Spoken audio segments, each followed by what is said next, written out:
各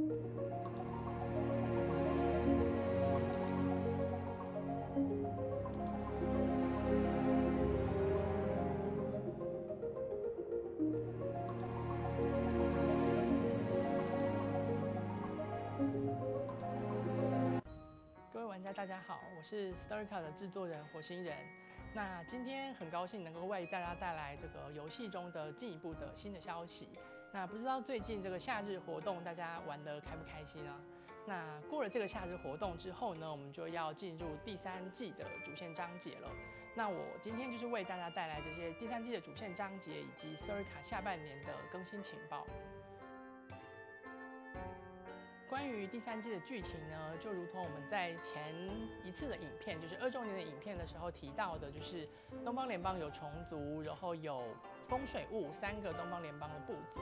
那他们10年之前发生了一场战争，那战争的结果导致虫族的这个长公主汀朵伊姆，她被迫到东方联邦去当人质，然后她居住在麒麟族的领地里长大。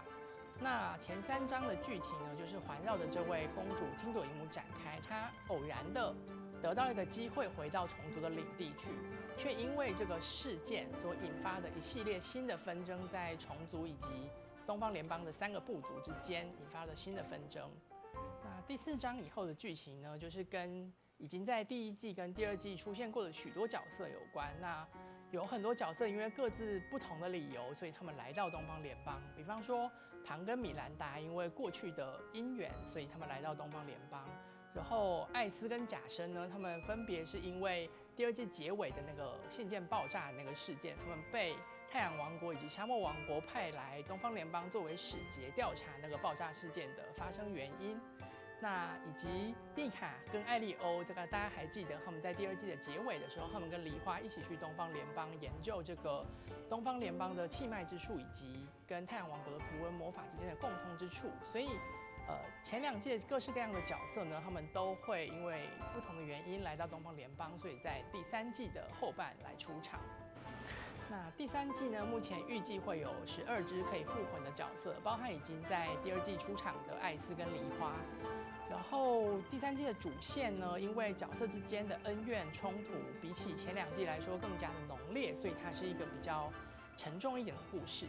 那当然，它中间也会有一些轻松的桥段，但是我们希望最后的最后带给玩家的是一个关于爱与宽恕的故事。那请大家敬请期待第3季的内容哦。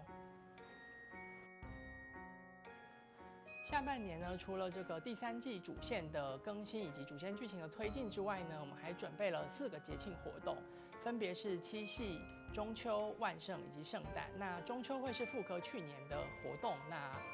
七夕以及万圣以及圣诞会是新的活动。那根据2周年人气角色投票的结果，我们准备了全、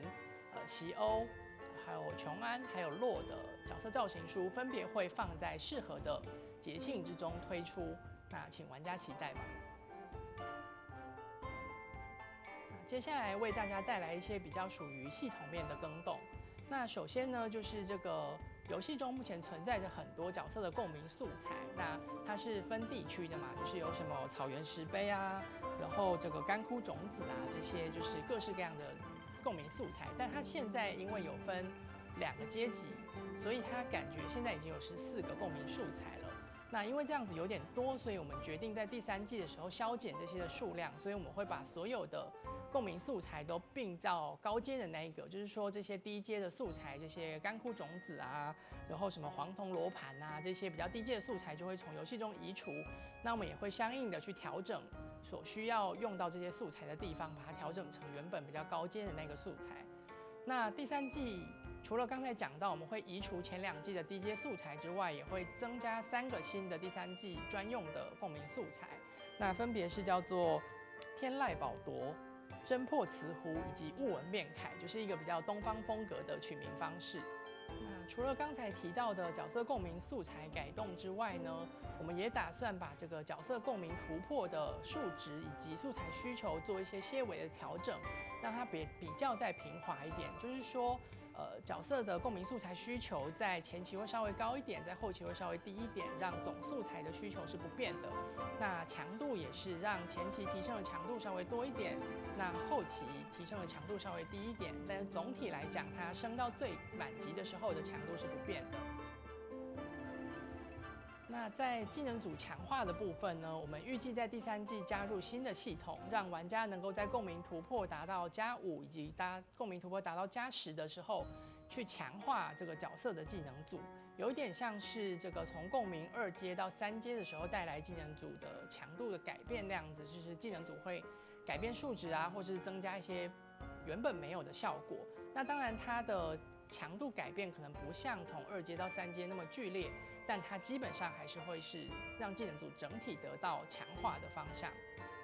我们会在角色的技能书界面新增一个技能强化的按钮，那它需要等到共鸣突破达到相应的条件之后才可以打开。那技能组强化会需要一些素材，比方说新增了这个记忆之珠，以及会需要各个角色的角色魂晶。那初期呢，第一次我们会开放这个8只角色做这个技能组的强化。那这8只角色刚好就会是第3季一开始的新复魂2名角色，以及当期的起源的6名角色呢，我们会一开始先开放这8只角色做技能组强化。那后续随着新角色的推出，以及随着这个契约构筑的更新，我们就会陆陆续续推出其他角色的技能组强化。那预计是依照这样的节奏来慢慢的把所有的旧角色都开放他们的技能组强化。那在游戏内容的方面呢，目前游戏有2个比较主要的长期游玩的系统，就是探索系统以及幻境试炼。那我们会分别对这2个系统做一些改进以及强化。那首先提到这个探索系统，我们在第2季结尾的时候会把这个目前的巴尔扎克的挑战这个每一周重复进行的探索关卡先关闭，然后我们预计要在第3季的时候推出一个新的系统，来作为这个探索系统每一周的目标。那它这个新的系统名字呢，会叫做冒险家工坊。冒险家工坊呢，顾名思义，它是跟角色的探索装备有关的。它的目标呢，就是让玩家可以强化目前角色所拥有的探索专属装备。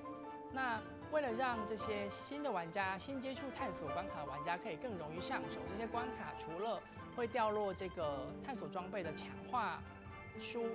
的公式之外呢，它也会掉初阶探索装备的合成公式。那我们预计会每个月更新1次这个探索装备的关卡，那每一次的奖励都是一次性掉落的，然后会有当期的角色的初阶探索装备，然后他们的强化的合成公式，会有一些透晶石，那作为这个轮替型推出的关卡，那希望能够让这个探索变成更多玩家去参与的一个模式。那关于幻境试炼这个系统呢，它应该是目前游戏中最多玩家游玩的系统，所以我们也会持续的对它进行优化以及改进。那我们目前预计在年底，也就是第3季上线一段时间，技能组强化这些新的系统都稳定，新的平衡都形成之后呢，我们会对幻境系统的做一个比较大幅度的优化跟改版。那目前决定的优化方向主要有2个。那第一个优化方向呢，是我们观察到目前见习阶级以及学徒阶级的关卡数量对玩家来说有一点太多了。那这个一次要打8关，对于这个见习阶级的新进玩家来说，他可能没有这么多的角色去满足关卡的需求，所以我们会打算